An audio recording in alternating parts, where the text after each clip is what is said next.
नमस्ते दोस्तों, कैसे हैं आप लोग। आशा करता हूँ अच्छे होंगे।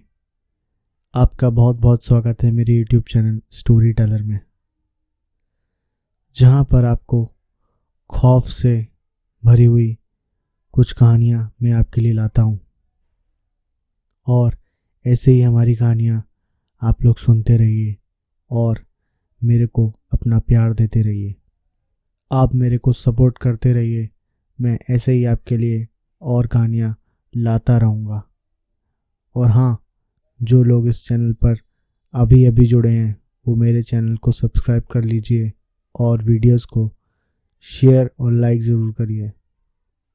चलिए शुरू करते हैं आज की कहानी। मुंबई, सपनों का शहर, जहाँ सपने देखे भी जाते हैं और पूरे भी होते हैं, तो शर्त एक, सिर्फ मेहनत और सक्सेस का रास्ता आपके साथ साथ चलता है। स्वाति और निहाल को अभी एक हफ्ता ही हुआ था इस शहर में, और यहाँ के लाइफ स्टाइल में थोड़ा एडजस्ट होने के लिए वक्त तो हर किसी को लगता है। दिल्ली से उनका ट्रांसफ़र हुआ था यहाँ पर। दोनों एक ही कंपनी में काम करते थे और कंपनी की तरफ से उन्हें एक फ्लैट भी मिला था। उनका 10 साल का बेटा, जिसका नाम करण था, बहुत स्वीट बच्चा था। सब कुछ अच्छा चल रहा था, पर जब से इस फ्लैट में वो लोग आए थे, कुछ अजीब सा उनके साथ हो रहा था। एक दिन जब स्वाति अपने ऑफिस जा रही थी, तभी उसने अपने फ्लोर पर एक बच्चे को देखा जो बहुत डरा हुआ सा एक कोने में बैठा हुआ था, जिसकी उम्र उसी के बेटे करण जितनी ही होगी। स्वाति ने उस बच्चे को देखा और मुस्कुराते हुए पूछा, बेटा आपका नाम क्या है? तो उसने कोई जवाब नहीं दिया। स्वाति ने एक बार फिर उससे पूछा, बेटा आप कौन से फ्लैट में रहते हो? तब भी उसने कोई जवाब नहीं दिया। वो बच्चा बस चुपचाप, थोड़ा डरते डरते, सहमते हुए अपने सर को झुकाए सीढ़ियों से नीचे उतरकर भागने लगा। थोड़ी देर में लिफ्ट उसके फ्लोर पर आकर रुकी और वो सीधे ग्राउंड फ्लोर के लिए पहुंची। ग्राउंड फ्लोर पर जैसे ही वो पहुंची, उसने देखा कि वही बच्चा ग्राउंड फ्लोर पर खड़ा है। ये सब देखकर स्वाति एक पल तो जैसे हैरानी से उसे देख रही थी कि ऐसा कैसे हो सकता है कि कोई बच्चा इतनी जल्दी 5th फ्लोर से सीढ़ियों से कैसे। और वो उस बच्चे की तरफ बढ़ने लगी कि इससे पहले ही पीछे से एक आवाज ने उसे रोक दिया, जो कि सिक्योरिटी की थी। मैडम, ये आपका एक पैकेट आया था। स्वाति ने उस पैकेट को देखा, जो कि एक फोटो स्टूडियो से आया था।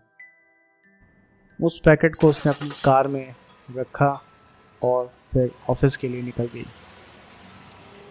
आज तबीयत ठीक ना होने पर निहाल उसके साथ नहीं थी। शाम को जब वो ऑफिस से घर आई तो देखा कि लिफ्ट खराब थी। सिक्योरिटी से पूछने पर पता चला कि लिफ्ट कल सुबह तक ठीक हो पाएगी। वो सीढ़ियों से ही धीरे धीरे अपने फ्लोर पर बढ़ रही थी। जैसे जैसे वो 3rd फ्लोर पर पहुंची, उसे लगा कि कोई पीछे पीछे उसके सीढ़ियों पर चल रहा है। हल्की हल्की एक अजीब सी हंसने की आवाज भी उसे सुनाई दे रही थी, जो किसी छोटे बच्चे की ही थी। जैसे जैसे वो सीढ़ियां चढ़ रही थी, साथ ही उसके कोई और भी सीढ़ियां पीछे पीछे चढ़ रहा था। उसने अचानक पीछे देखा तो वहां कोई नहीं था। उसको एक अजीब सा डर महसूस होने लगा।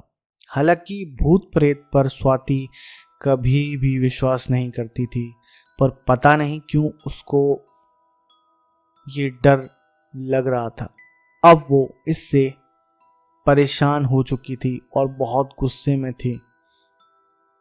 अचानक वो पीछे मुड़ी और चिल्लाते हुए बोला कि कौन है जो उसके साथ ये मजाक कर रहा है। पर उसके अलावा वहां दूसरा कोई नहीं था।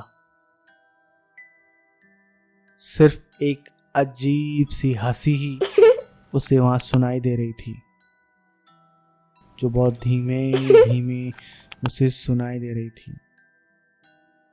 उसने उस आवाज को गौर से सुना तो उसे पता चला कि यह हंसी उसके ऊपर वाले फ्लोर से आ रही थी। वो तुरंत ही अपने फ्लोर की ओर बढ़ने लगी और एकदम जल्दी जल्दी सीढ़ियां चढ़कर वहां तक पहुंची। और जैसे ही वो अपने फ्लोर पर पहुंची तो उसने देखा कि वही बच्चा सामने खड़ा हुआ था, पर कुछ अजीब हालत में, क्योंकि उस बच्चे की आंखें एकदम काली थीं और पूरे शरीर पर खून ही खून लग रहा था।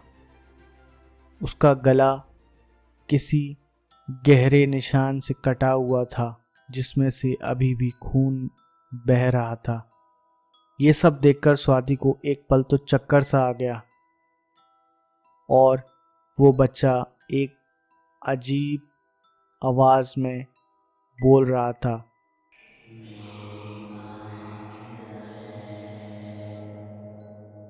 और पता नहीं कब ये देखते देखते स्वाति वहीं पर बेहोश हो गई।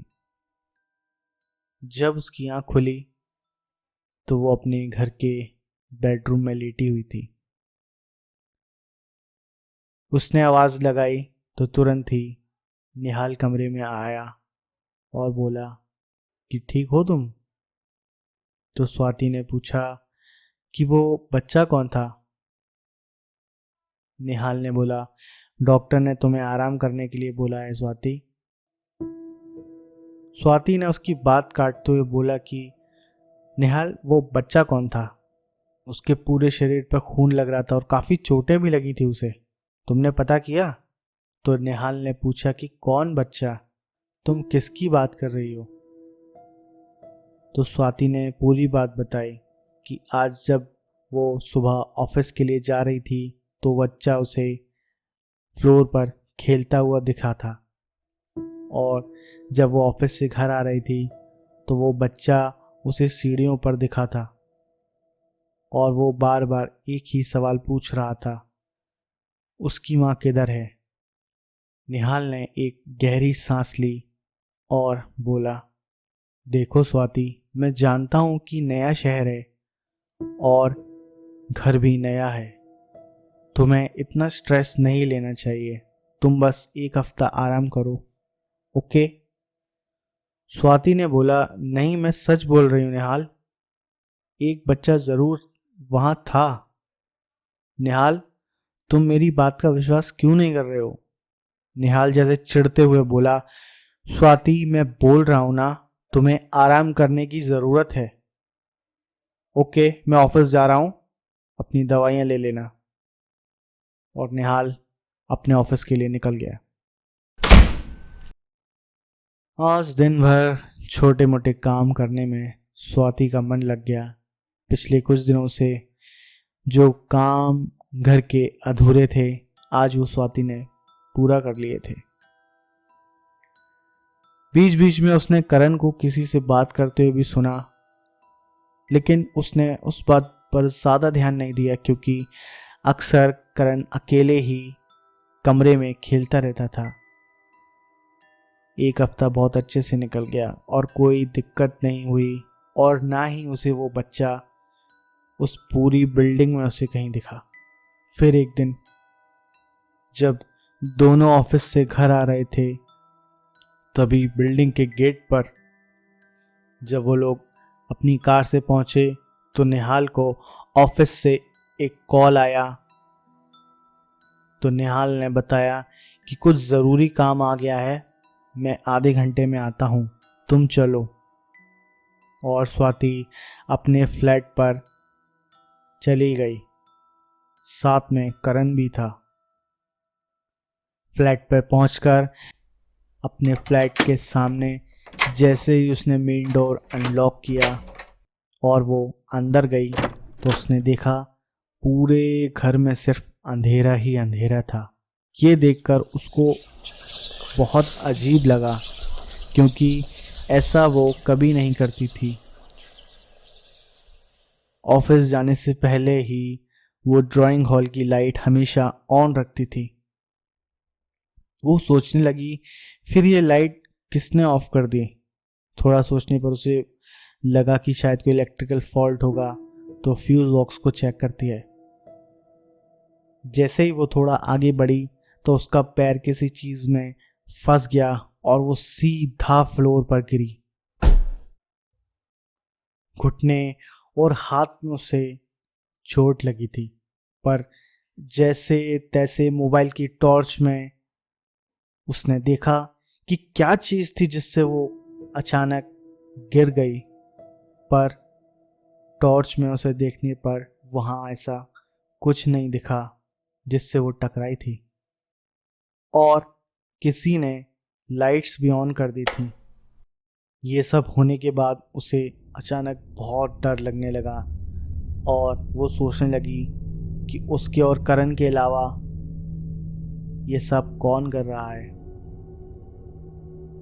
उसने अब सोच लिया था कि जब से वो इस घर में आई है कुछ ना कुछ अजीब उसके साथ हो रहा है। और मन में सोचते हुए उसने बोला, कल मुझे पता करना ही होगा। आज रात जैसे तैसे निकल गई। अगले दिन जिस फ्लोर पर वो रहती थी वहाँ के सारे लोगों से उसने पूछा कि इस फ्लैट में उससे पहले कौन रहता था, पर किसी को कुछ मालूम नहीं था, क्योंकि इस फ्लोर पर सिर्फ 3 ही फ्लैट थे, जिसमें से एक फ्लैट तो बंद ही था। उसने बिल्डिंग के एक सिक्योरिटी गार्ड से पूछा जो तकरीबन 30 साल से इस बिल्डिंग में नौकरी कर रहे थे, तो उन्होंने बताया कि मैडम, किसी से आप ये बात नहीं बोलना, नहीं तो मेरी नौकरी चली जाएगी। उन्होंने बताया, मैडम, आपके आने से पहले एक परिवार यहाँ रहता था जिसमें आप ही की तरह एक छोटी फैमिली थी, पर 1 महीने के अंदर ही न जाने उस परिवार को किसकी नज़र लग गई। सुबह शाम बस लड़ाई झगड़ा ही होता रहता था। आसपास के पड़ोसियों ने भी उन्हें समझाया, पर कुछ फ़ायदा नहीं हुआ। आलम यह था कि बार बार वो अपनी पत्नी को मारता पीटता था, और अंत में उस आदमी ने पहले तो अपनी पत्नी को मारा और फिर अपने बच्चे का गला काट कर उसे एक बोरी में बंद कर दिया और खुद इस बिल्डिंग के 4थे फ्लोर से कूदकर आत्महत्या कर ली। उसने ऐसा क्यों किया कोई नहीं जानता। तभी स्वाति ने सिक्योरिटी गार्ड से बोला, उसके बेटे की उम्र 10 साल थी क्या? गार्ड ने कहा, जी मैडम, वो आपके बेटे की उम्र का ही था। स्वाति को पूरी बात समझ में आ गई। उसने तुरंत ही अपना फ़ोन निकाला और निहाल को फ़ोन कर दिया। निहाल, हम अभी इस घर को छोड़ रहे हैं। निहाल भी स्वाति का ऐसा बर्ताव देखकर आधे घंटे में ही आ गया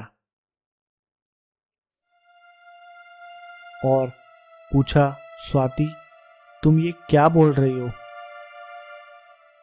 मुंबई में इतनी अच्छी लोकेशन पर फ्लैट मिलना कोई इतना आसान नहीं है, और क्या प्रॉब्लम है इस फ्लैट में? तो उसने निहाल को पूरी बात बताई। निहाल ने जो स्वाति से कहा उसको सुनकर स्वाति की आंखों में आंसू आ रहे थे और गुस्सा भी आ रहा था। उसने कहा कि मुझे ये सब पता था, पर मैं करता भी तो क्या। इतना अच्छा फ्लैट मैं कैसे छोड़ देता। मुंबई में इतना अच्छा फ्लैट मिलना बहुत मुश्किल होता है। इसके ओनर ने मुझे ये बात बताई थी, पर तुम्हें मैंने ये बात नहीं बताई क्योंकि मुझे पता था तुम कभी एग्री नहीं होती। और निहाल करण को लेकर अंदर रूम में चला गया। आज पूरा 1 साल बीत चुका है। इस फ्लैट में अब स्वाति को कोई डर नहीं लगता क्योंकि उसके बेटे को एक दोस्त मिल गया है जो उसी के कमरे में रहता है और कभी सोता भी नहीं।